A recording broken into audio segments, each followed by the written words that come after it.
I really had a strong sense yesterday, actually, that I was to talk to you about money today. And when we were in our leaders gathering earlier today, I forget who brought it up, but somebody mentioned there's an article in today's finance section of the Record Searchlight. And the article has this title to it. This served as a slight nudging confirmation to me. Slight nudging confirmation. This is the title of the article. Bethel Church is big contributor to local economy. That's amazing. I would have been happy with Bethel Church exists. As long as they didn't say something bad, I'd have been just happy. In fact, I don't mind if they ignore us. But honestly, this is it's a third complimentary article in the 2 weeks about things going on here. But this really hits big. Because historically, I don't think any minister of the gospel, I don't think any ministry has it as an intention to be in a city to drain the city. I don't think anybody, that has half a brain their heart is to get into a city to drain a city.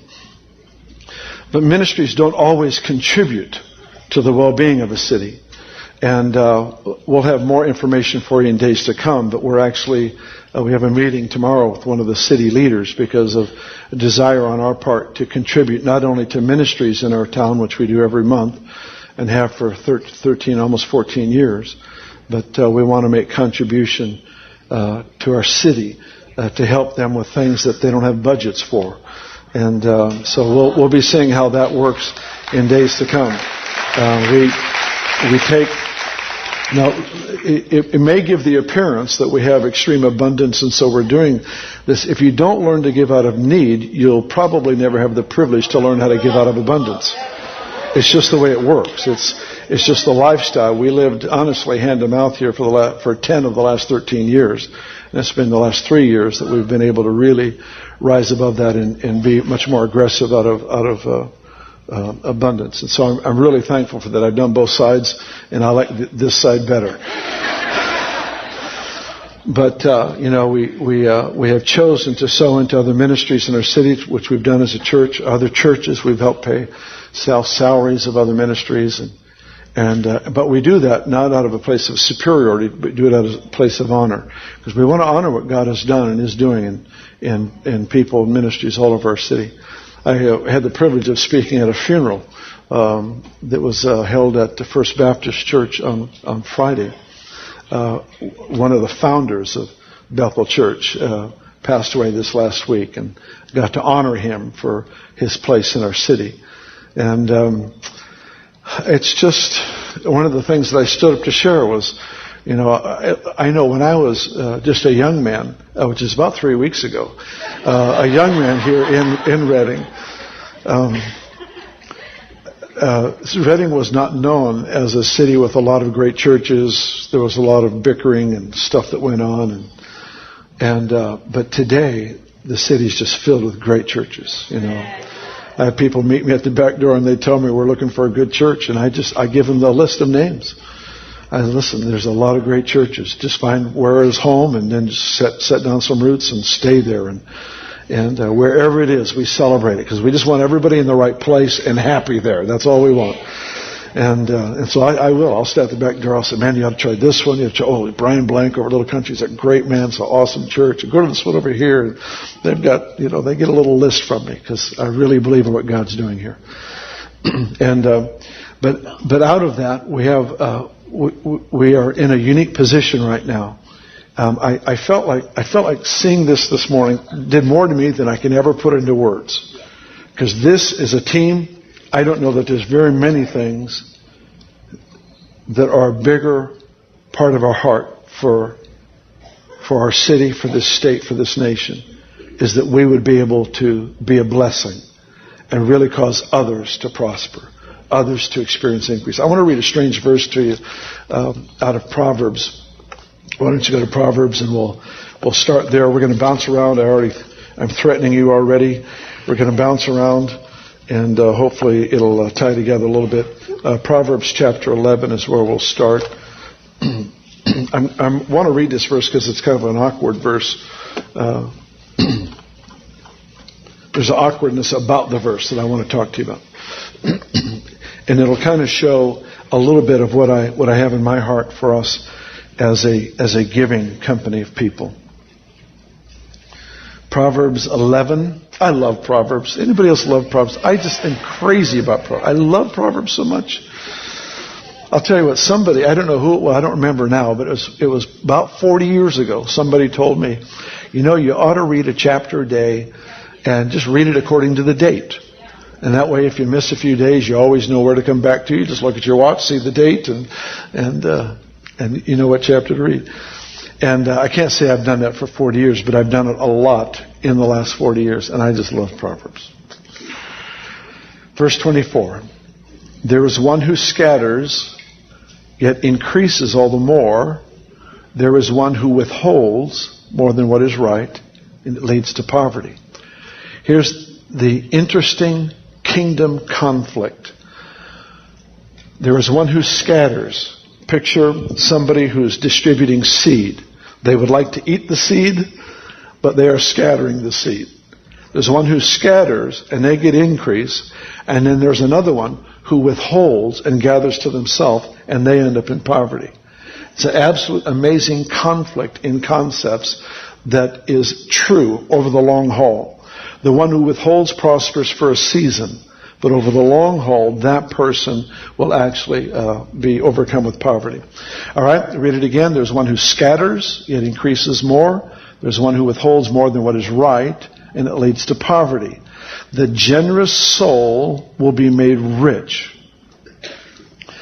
Don't have time to really get into this, but I would like to encourage you to study, to pray about a prosperous soul. It's healthy emotions, healthy mind, a freedom to choose what is right. Francis Schaeffer many years ago said freedom is not it's not having the ability to do whatever you want. Freedom is having the ability to do what is right. Freedom is the ability to choose what is right. And that's what happens to a prosperous soul. It's just that capacity to make right decisions. All right. So here it says, a generous soul will be made rich. He who waters will himself be watered. Verse 26 is the awkward verse. People will curse him who withholds grain, but blessing will be on the head of him who sells it. Now the first two verses talk specifically about giving, about generosity. And without skipping a beat, he moves right into your contribution into society through your labor and you getting paid for it. You've got to get the kingdom perspective, because the kingdom perspective is God wants every person to do what you're gifted to do, to be a contributor to society so that the city flourishes because of your gift. And cursed is he who grows grain and doesn't sell it. Why? Because there's a baker whose prosperity depends on being able to buy the grain from the guy who grows it. And if the baker doesn't succeed, then the restaurant owner who buys the bakery's goods isn't going to succeed. Are you following me here? It's interesting to me, in the same attitude or mentality of generosity, he shifts from giving things free to people. He then shifts into your work deserves an income. And if you don't have work that contributes to society, then you're not going to be blessed. And he says, blessed is the one who grows a crop and sells it, makes an honest living from his labor. That is also in the line of biblical generosity, because you live life so that what you're good at benefits somebody else so that they can prosper. There's a shift taking place. It's been happening for years, but I'm aware of it here in this house. A shift taking place where more and more we're thinking in terms of what are the effects of my decisions today on people around me. We talk, for example, a common language for us is we want to make decisions today that will affect a generation that we'll never see. We think in terms of the domino effect of our decisions that have impact on people that we'll never meet. That's an important thing. But it doesn't just fit into the guise of ministry or offerings or sowing into missions or caring for the poor. All these things are huge. They're things that we champion these causes frequently, but it's not the subject at this moment. The subject at this moment is that you are gifted by God to do something that will make our city better. And you'll be blessed if you do it. You'll be blessed if you do it. Your life means something to the overall well-being, health, and financial blessing of this city. That by itself is just a really wonderful thought. What is the shift? The shift is, it's not about you. It's not about you. You know, you say, well, I'm just a waitress. Yeah, but the attitude you carry brought an atmosphere that allowed those two businessmen to set up a deal and a contract in which they will prosper and many families will prosper as a result because of the simple smile and service that you offer. You didn't realize that when you served dinner to that couple, you didn't know that they were going through a trial, and that the way you served them actually helped to push them over the edge to really bring about real reconciliation in their relationship. You don't know the effects of the decisions, the words, the acts of kindness, just the atmosphere that you carry as you sell the groceries week after week, as you bring them across the scanner, put them in the bag. It's the fact that you smile at that one person that's so unhappy every week they come through your line, and yet you serve them well, that you're actually setting them up to possibly succeed. It's just simple things in life. You're not here for you. You are here for the benefit and well-being of people all around you. And the cool thing is the scripture says, listen, that's the best way to live, because in the end you get blessed yourself. But it's not for you. It's that you just do what you're gifted to do. And you make sure that you're contributing into the well-being of a city. So when I hear headlines like this, I get this kind of stuff ringing around in my heart. And I'm going, oh God, we just got to release people to be who they are and encourage them, and cause them to be courageous and have faith and to take risk and to do this stuff. Not just for people to get healed, but for you to succeed at business and for you to create an atmosphere in the neighborhood that is safe and the children play on the streets without any fear, and just all the stuff that we do to help in society. So when I see statements like this, Bethel Church is a big contributor to local economy, this just made my day. I probably could go all week long and just be happy over this one statement. People will curse him who withholds grain. Blessing will be on the head of him who sells it. Isn't that amazing? I want you to take a look at a passage out of the book of Acts, Acts chapter 11. As I stated to you already, we're going to bounce around a little bit, but it's just kind of the way it is in my head, kind of bounced around, so that's the way you're going to get it. Acts chapter 11.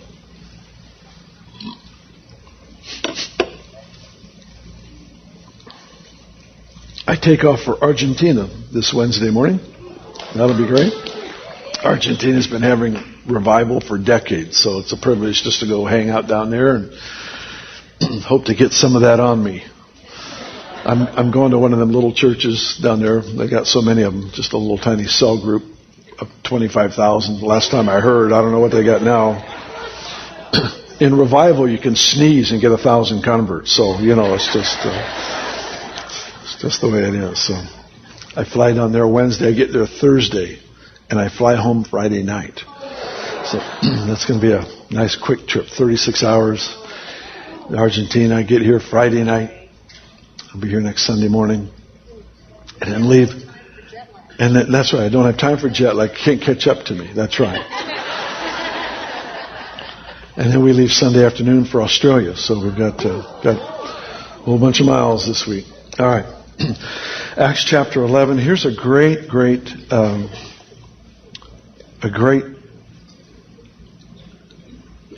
statement made by an experience of the New Testament church in Acts 11, verse 27. And in these days, prophets came from Jerusalem to Antioch.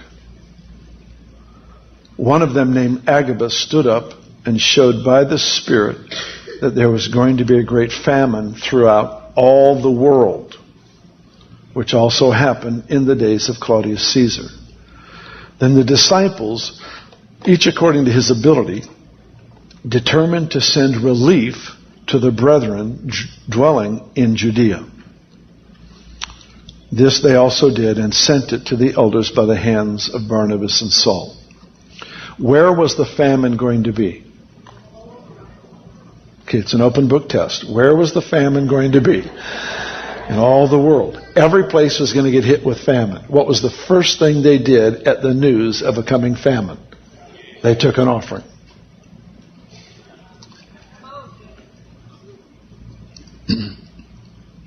This probably we should have read at the beginning of the first announcements last year of economic crisis in our nation, would be to stand up and read this. It's like the worst time in the world to turn in fear into horde. It's the time to start seeding the clouds, so to speak, because we're going to want the rain. We're going to want the outpouring. We're going to want the provision, the release. One of the greatest areas of concern for me, and I don't say this concern out of, sometimes I'll come to you, I'm concerned for something because I don't see we're not doing something good. That's not this. I just have had, it's hit me over and over and over again in recent weeks, the need to care for the poor. It's just hit me over and over and over again. I've told Ben, I said, hey, we just got to arrange stuff in our life. We got to do this more aggressively. Now, let me tell you about our own personal finances a little bit without revealing too much. Our life, we never have ever given, our married life, have ever given below 20% of our income. That has been rock bottom, and we give considerably more than that. In that, we always sow into the work of the ministry. It's always a top priority. We have always kept world missions in mind. We always are sowing into missionaries around the world. Not just the ones that we know, because what I don't want is for there to be any connection to a personal return. I want to be able to contribute to people that I know are running their race well. They have no accountability to me, but I get to sow into their lives. I want that part in my life. So we work into the local church, world missions, and probably about 30 years ago, I realized that this needs to be a part of our regular giving every month, is to sow into caring for the poor. Now here's the challenge. I want you to go to the book of Ezekiel, and we'll read a kind of an awkward verse there. One of these days I'm just going to do a message just on the awkward verses of the Bible, but it'll take me months. So go to Ezekiel 16, if you would. Ezekiel 16, and I'll read a passage there in a couple minutes. All right. So I started learning in Weaverville some years ago. I started learning about caring for the poor. And one of the things that is, like, for example, we immediately adopted like World Vision, and so some of you have been supporters of World Vision, and they take a substantial amount of money to care for the poor in various places of the world. Various kinds of ministries that are well known, ministries that are not so well known. And we would just make it a regular part of our budget. And if we didn't have enough to give like that, then we would sell the car that took too much money, or we'd move to a smaller house. What we wanted to do was always maintain the standard of giving as the priority and make other adjustments in life to maintain what we considered most valuable to us. And so in that way of doing it, I realized it became too easy to give to the poor in the sense that I'm supporting a ministry that gives to the poor. Is it important? Yes, do it. Whether you sow into we feed the poor every week, we help the broken, the disenfranchised, we do constantly, all the time. So you can sow here, sow into other places. It doesn't matter to me. Just do something. But try not to just give money for the poor to a ministry. Try to keep a portion of it that you give personally to someone who's in crisis. Because we can't afford to create a distance between us and people with great need. And regardless of what condition you're in, there's somebody in worse shape. And that's just, so you may say, well, I'm the one that needs it. I understand, and we want to serve you and to minister to you well. However, there's something that takes place when every one of us take sometimes the boys' lunch that we have, and we offer it to the Lord, and we watch Him multiply the effect of that. And so I don't ever want to lose the personal contact. I will look, for example, getting off the freeway, there's, a World War II vet or a Vietnam vet that is there that is homeless, they've got the little sign up. And you say, well, Bill, what if it's not true? What if they're not really a vet and they're not really homeless? There's just a racket. Okay, well, that wouldn't be my problem. My problem is not turning a deaf ear to the cry of someone in need. Proverbs says if you turn your ear away from the cry of somebody in need, the cry of the poor, then you will eventually cry out yourself and nobody will hear you. That's a scary verse. It's a scary verse. So it doesn't mean I'm always positioned to be able to do what they want, but I have to be moved. I can't have myself so insulated from the poor that I don't run into crisis in need. Those things, does this make sense to you? Those crises help to recalibrate the heart as to what's important. Does that make sense? It helps to recalibrate, to realign the heart. Okay, that's right. Oh, sheesh. I almost forgot how good I had it. It's that personal connection. So sow into the ministries. Make it a regular part of your life. But, this is the way the Lord is so merciful to people. Just picture for a moment, this section right here was a crop of corn. I'm sorry to humiliate all of you, but you just got planted by God. All right. So here's what the Lord said. Giving to the poor was such a huge part of life that the Lord told the farmers, all right, when you plant a crop like this and you harvest that crop, don't harvest the whole thing. Leave the edges right by the road here. Leave the edges of the crop. Let corn remain standing there. Why? Well, because there's going to be people walking along, and if you leave it there, they will feel like they can take it freely and not have to be humiliated by begging. Isn't that amazing? Arrange your life in such a way that there is surplus that people don't have to humiliate themselves to get. You'll have somebody passing through your land. The Bible calls them aliens. They aren't from other planets. They're from another country. Aliens. And make sure that you leave edges of the crop unharvested, because you want to make sure that that person that doesn't know the language, doesn't know the people, doesn't have favor, doesn't have connections, they can always have resource by just taking the edge of your crop. So when I started seeing that, I started seeing in the Old Testament, under the law, the Lord was so concerned about this that He actually gave Israel 3 tithes that they were to do. A lot of people don't realize they're nervous about one, and when they find out there's 3, their heart stops, Oh, I love it too. It's so fun. And part of that 3rd tithe was actually set aside for the poor. So in other words, it's a part of the regular giving is to take care of the poor. Now, why is this a big deal? I'm going to switch gears. Historically, we know that if we were to take the 2 most evil names of cities that represented the worst depth of deprivation, of evil, of sinfulness, we would take Babylon and Sodom.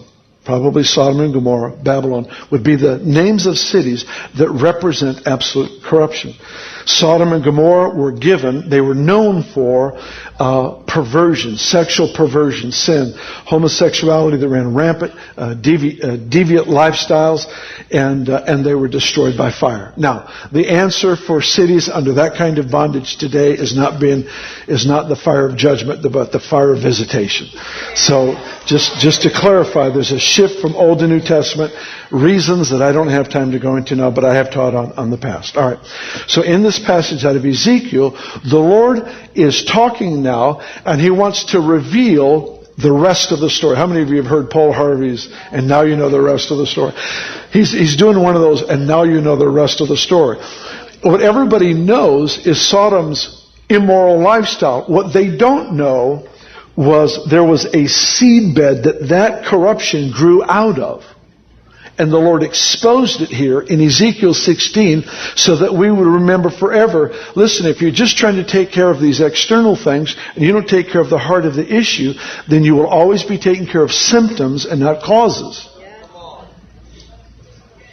Are you alive? That's a good sign. All right. Now look at this verse 49. Look. It's actually in the verse. Look, this was the iniquity of your sister Sodom. She and her daughter had pride, fullness of food, abundance of idleness. Neither did she strengthen the hand of the poor and needy. And now you know the rest of the story. There was the obvious sin and failure. But behind the scene, there was a root cause that gave place for weakness in attitude, weakness in character, weaknesses in their civil life, in their community life, that actually gave place for the obvious sins. Is this making sense? Where it broke down was they didn't strengthen the hands of the poor. Why would you not just give to the poor, but strengthen the hand of the poor? So that they would no longer remain poor. Yeah. You've heard the statement, it's a classic, it's a proverb from probably 1,000 years ago, of giving a fish to a poor person or teaching them to fish. And that's the point, is strengthening the hand. We want to sow, we want to contribute. People say, well, what if I'm giving to the poor and they spend it on something wrong? Well, that's sad that would happen. But I've done dumb things with my money before, and oh boy. Well, what if they buy drugs with it? I hope they don't. I hope they don't. Maybe take the money, lay hands on it, say, oh God, let this be like a prayer cloth. Oh God, let them be whacked as I give it to them. Honestly, I hear a lot of concern from believers about, well, what if they misuse the money? That should never become our excuse for not giving. We can't hide behind that.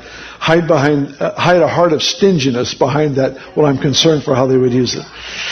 If you want to get that personally involved in their life, great. Then you can mentor and disciple them and help them spend their money correctly. But otherwise, just be generous. Amen. All right.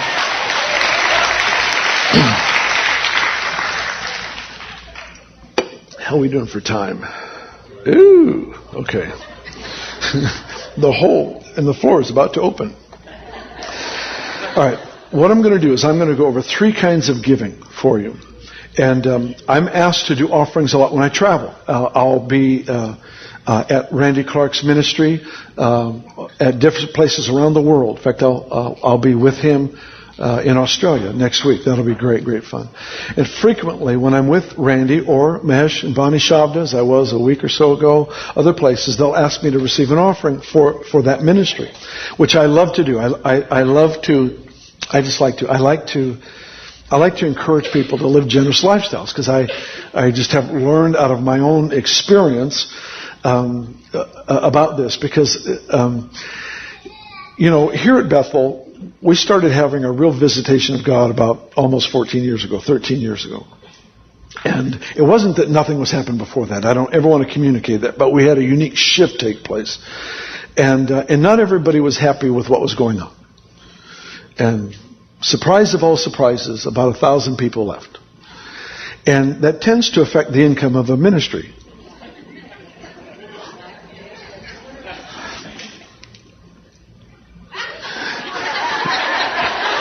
God showed up in unusual ways. And when he did, about 1,000 people left. And it tends to affect the income of a ministry. Yeah. I've been looking for somebody to get that all day today, so somebody to connect with that. All those who have ever pastored are sitting there going, oh yeah. Everyone else is going, huh? What do you mean?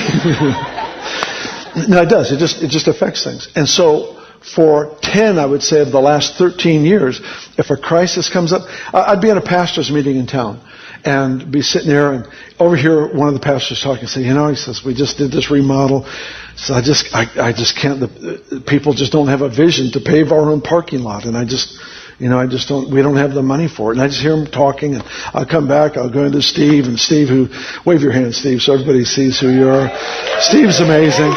He's just written a book on prosperous soul. We got all kinds of stuff coming from this man, but he manages all the economics of this house, which is far-reaching. And I'd go into Steve's office and I'd say, Steve, we need to write a check. And what nobody ever knew is he'd write a check and we'd send it to the church in town to help them pave their parking lot. And what no one ever knew is that was money he was going to need next Monday to write staff salaries. I'd get a phone call. Oh, have you heard what happened? No, what happened? So-and-so has cancer. They're getting a treatment right now. They have no income. They have to get off the road. They travel in ministry. They have no income. We need to get people that know them to help. So I go into Steve's office. I say, Steve, write a check. Nobody knows that was money that was needed for this. He said, it's not wise to do that. No, it's not wise not to do that. It's not wise to hear the cry of the needy and the desperate and turn an ear and make up a reason for it. I've learned through our own personal life, if you don't learn to give in crisis and in need, you probably won't have the privilege of giving out of abundance. Is there anybody else in the room that wants to give out of abundance? Yeah, it's like one of my favorite offering things that I heard years ago. I tell you guys it every once in a while, but I heard it from Glenn Cole, Assembly of God pastor. He was receiving an offering once, and he says, we're going to receive an offering. He says, what I'd like for you to do is just reach into your neighbor's purse or wallet and give like you've always wanted to give. I love that story because it's funny, number one, but it's so revealing too, because everybody has a heart to give, but they're waiting for the breakthrough. For Aunt Martha to die, and hopefully she has more money than we thought she had, and she's going to leave it all to me, kind of a deal. How many of you know what I'm talking about? Always waiting right around the corner. Things are going to change. Things are going to be better. Listen, it's an illegal lottery mentality. It's a lottery mentality. Whether you buy lottery tickets or not, it's a lottery mentality that thinks there's going to be just that out of nowhere. Can it happen? Of course it can happen. But the Lord releases and entrusts resources to people who have been faithful long term with the challenges of life that we have in crisis. Okay. So where was I? I was talking to you about 3 kinds of giving, I think. Was I? I just never listed them yet. So how about I do that now? Since I already talked to you about one of them, it's giving to meet human need.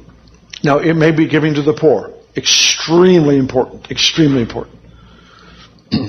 It may be giving to help cancer research.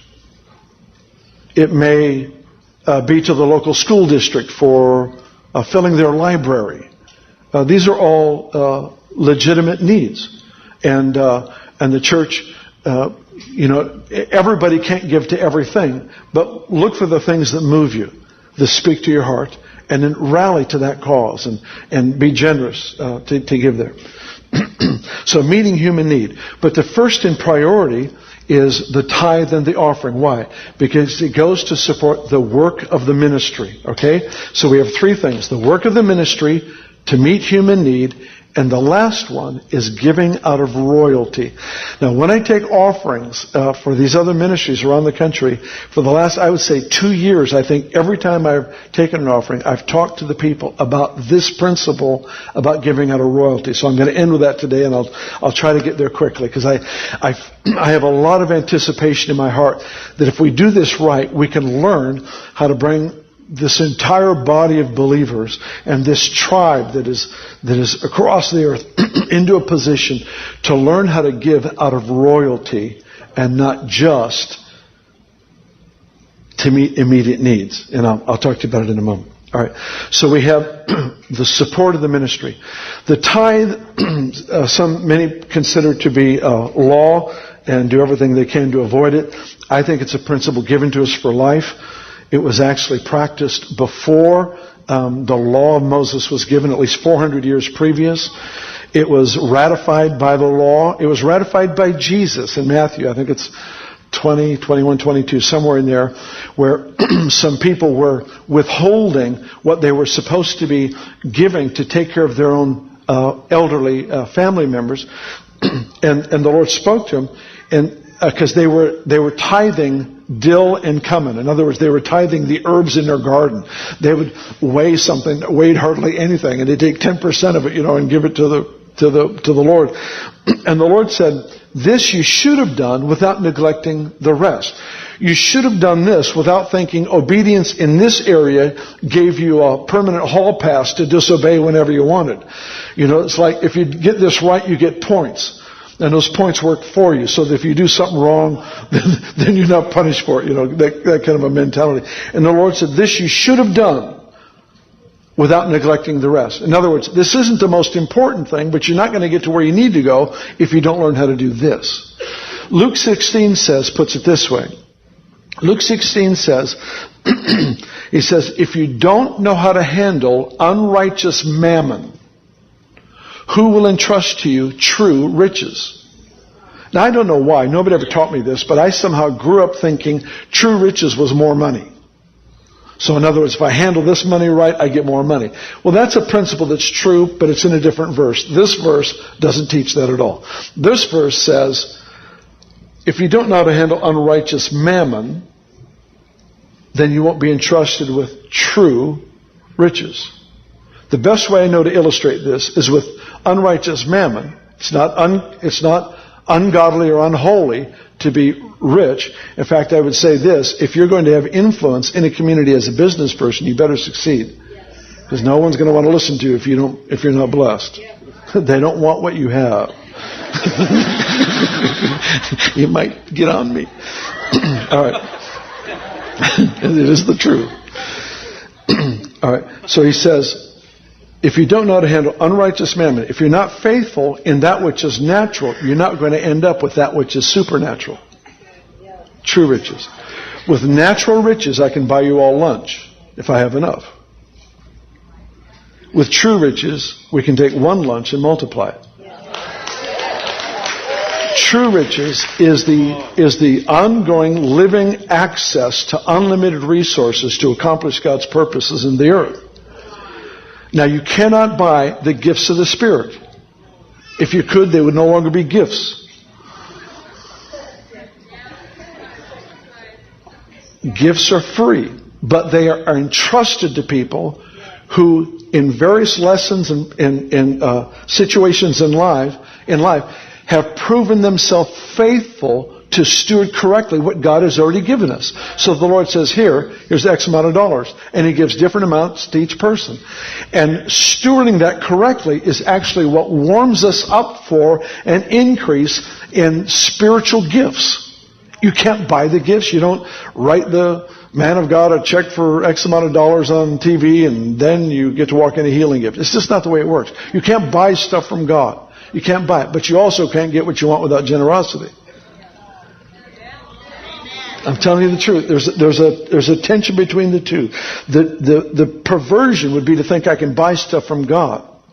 But the deception that so many exist in is that I can tap all that God has for me and never become generous. Because it's not about money. It's about, and people live at a substandard lifestyle thinking that's bounty, not knowing they're living in a drought. It's just when you have nothing and now you have a little bit of rain, you think you're really wet. That's a good point. I say amen to that. All right. So we have these three kinds of giving: meeting human need, the work of the ministry. The third one, I want you to go to 1 Kings 10, and we'll end with this one, all right? 1 Kings chapter 10.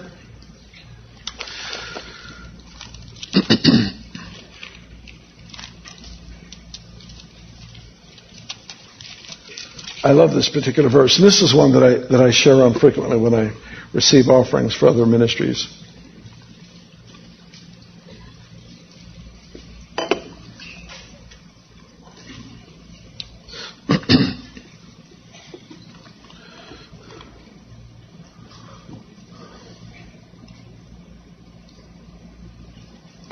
My dad used to share this story of a man that was just broke, bad broke. And he came to the pastor for counseling and help, and the pastor said, "Man, you need to tithe on the little you have." He said, "Oh, it's hard to have anything." He says, "Yeah." He says, "But you need to tithe on it." So he agreed to, and he started with like $5 a week tithe. And over the years, he just prospered and prospered till eventually it was like $500 a week. The guy's just doing well. years had gone by and the man moved to a different part of the country. The pastor was in a different part. And he had made a vow that he would tithe. And so he called the pastor and he said, I need to meet with you. So he flew to that part of the country. He says, man, he said, I know I made a vow that I'm supposed to tithe. I want to know if there's any way I can get out of that vow. He says, my tithe is getting so enormous, I just can't afford to tithe like that anymore. And the pastor said, no, he says, we can't break that vow, but what I could do is pray for God to decrease your income so you could afford to tithe again.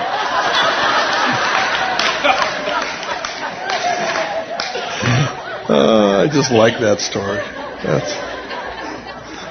I like stories that doesn't mess with people. Just mess with us. If I'm not thinking like Jesus, I want him to mess with me. I don't want to go on living blindly as I am, and then at the end go, oh. So it was me. I thought it was everybody around me, All right. Here we're going to look at a verse that just gives an indication about royal generosity, okay? Verse 13, 1 Kings 10. Now King Solomon gave the queen of Sheba all she desired, whatever she asked, besides what Solomon had given her according to the royal generosity. So she turned and went to her own country, she and her servants. Now, what is the word generosity in New American Standard? I looked it up earlier, but I don't remember. Who has it there? Bounty. Royal bounty. The word there in the Hebrew is actually the word hand. It's the word hand. So you could picture with this bounty, generosity. It's the point that he gave to her according to his royal hand, his royal capacity to give. Now, this is what I believe, and this is what I've been going after when I have opportunities to teach on finances to people around the country, is what I want to see, what I long to see, is I love meeting human need. I mean, if somebody's in crisis, I want to help just like everybody else, and I do. I love to support the work of the ministry, but there's something to me that is profound when you have one person who gives to another, not because they're in crisis. Does this make sense to you that a king would not give to another king to meet a need? Because then that would be humiliating. It would be not leaving the edges of the field unharvested, but making them mention, I'm in a real crisis. Now that's one thing. If we help and we sow. But what we want is we want people to be honored in the process. If there's anything, and this isn't meant to be a slap on the government. It's very few institutions know how to give without humiliating. How many of you have been in a place where you've needed to receive assistance and it was an extremely humiliating process you had to go through? Yeah, exactly. Just a humiliating process. God cared enough about giving that there was a whole different place to give from. What was Solomon doing when he gave to the Queen of Sheba? He was doing two things. Number one, he saw something in her he wanted to honor with a gift. But number two, he was giving out of who he was. Do you know when the scripture says, love your neighbor as yourself? You're not going to treat your neighbor well if you don't have a good view of yourself. This is an application of that principle. Is that Solomon was extremely generous. Better word. Generous is a better word.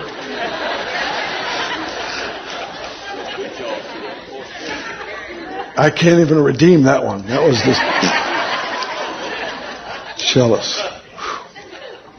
Okay. Solomon was extremely generous towards the Queen of Sheba. Why? Of the value he had for her. It was not a humiliating process. Are you with me? And the value for who he was in God. This is the day I long for. When day after day I watch and I see the people of God living out of who they are in God, out of the royal hand, the bounty of royalty. You say, well, Bill, I'm just barely making ends meet. Yeah. Do what Paul said this morning. Let's shift our way of thinking according to what Scripture says. According to God's supply and provision. I would never want anyone to live beyond their means and create a credit crisis. That's not the point. I would never want you to, for example, put your giving on a credit card and go into debt and be in a bigger mess. Don't borrow to give. Don't do that. Don't do that. What I'm saying is, think of yourself differently. Catch a picture of Jesus' value for you and realize that when you give, we are honored to be able to serve other people with what we have. And when we do it, we're actually extending a scepter of favor, saying, Lord, I realize this person is of great value to you. And because of that, I give them what you've entrusted to me. I feel like there's this shift that is about to happen. Why don't you stand? We'll pray over this. I feel like there's this shift that the Lord is bringing about in many of our lives right now. And it's going to dramatically impact. You know what? It may not impact how much you give, but it'll impact the cry of the heart, the sense of purpose. Does that make sense? The sense of purpose, the sense of divine assignment. I've been assigned by God to extend a scepter of favor and to proclaim over this person their value, not because I'm meeting human need. That's legal and it's important. But, somehow, wouldn't it be cool if we learned more and more how to help the poor in a way that didn't humiliate them? Who wants to spend their day on a street corner begging for money? Let's be honest. Nobody, when they were in school, thought, man, when I get older, what I really want to do is stand on a street corner with a cardboard sign. That wasn't anybody's ambition. And people have been reduced to that. I believe, I want to just prophetically declare things that I think are going to happen over the next several years. The Lord's already given us a word about banking. I don't know how that's going to happen. But I feel like the Lord is going to enable us as a people to assist people into coming into their business dreams, jobs. We got about 1,000 people about to descend on the city who don't live here right now in the next month. And they're going to all be needing jobs. Oh, Jesus, release the jobs. We've got a workforce coming. Our school of ministry, in fact, it's going to be way more than 1,000 because we've got husbands and wives. We've got an army about to descend upon us. And that should be quite exciting. Oh, Jesus, help us. Help us, help us. Yeah, they're coming. They're coming to take us away. They're coming to take